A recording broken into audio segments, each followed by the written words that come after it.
मंत्री महोदयांनी सांगितलेले होते त्या निर्णयाचा सरकारनं कोणता निर्णय घेतलेला आहे आणि प्रीपेड मीटर किती दिवसात बसविण्यात येणार आहे? महोदय, प्रीपेड मीटर बसवण्यावर बंदी टाकण्यात आलेली आहे।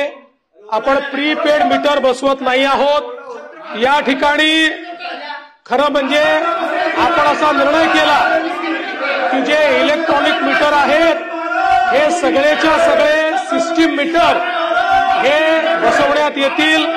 त्याप्रमाणे आपण सिस्टीम मीटर बसवणं सुरू केलं आहे। सगळ्या फीडरवर हे मीटर बसवण्यात आलेले आहेत। आता ट्रान्सफॉर्मरवर मीटर बसवणं चाललेलं आहे आणि ग्राहकांना प्रीपेड मीटर नाही तर ग्राहकांना पूर्वीप्रमाणे पोस्टपेड पण इलेक्ट्रॉनिक मीटर हे लावण्यात येणार आहे, जेणेकरून ग्राहकांना देखील जो काही एक त्यांचा विरोध होता प्रीपेड मीटरला तो आपण मान्य केलेला आहे।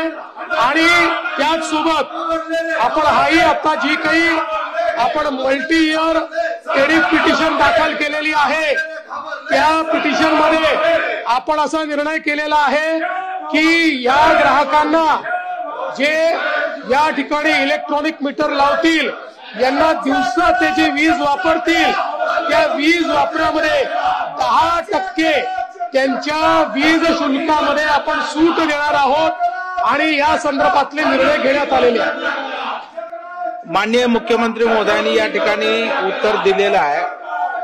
वीज चोरी खऱ्या अर्थानं आपल्याला त्या ठिकाणी कमी करायची असेल तर वीज चोरीच होऊ नये। इलेक्ट्रॉनिक बसवण्याचा निर्णय स्वागतार्ह आहे। 10% आपण सवलत देणार हे पण स्वागतार्ह आहे, परंतु हे काम कालबद्ध पद्धतीनं झालं पाहिजे। त्यामुळे संपूर्ण राज्यातल्या ग्राहकांना एक मोठा दिलासा मिळू शकेल आणि वीज चोरी रोखू शकू।